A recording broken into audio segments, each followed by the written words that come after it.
Depuis la fermeture des frontières imposée il y a plus d'un an pour limiter la propagation du coronavirus, les Togolais sont asphyxiés.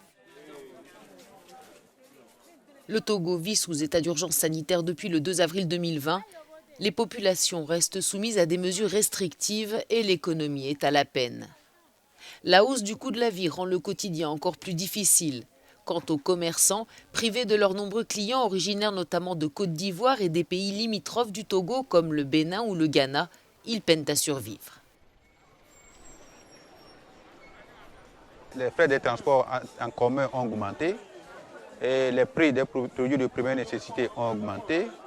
Il y a les difficultés aux consommateurs, aux usagers, aux voyageurs de pouvoir traverser les frontières.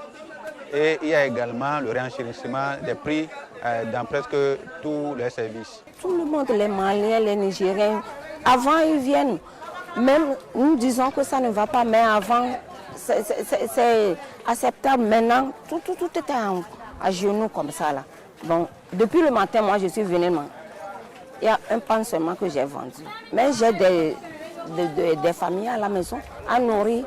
Certaines organisations de la société civile sont plusieurs fois montées au créneau pour alerter le gouvernement sur la situation critique dans laquelle se trouve le pays, lui demandant de rouvrir rapidement les frontières terrestres. Mais les autorités togolaises ne changent pas le cap et maintiennent que la situation sanitaire prévaut.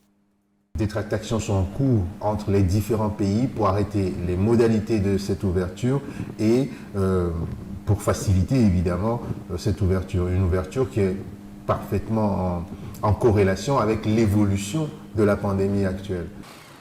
Pour nombre de Togolais, la position du gouvernement est incompréhensible. Les chiffres officiels indiquent en effet une incidence faible de la propagation du virus au Togo depuis un an.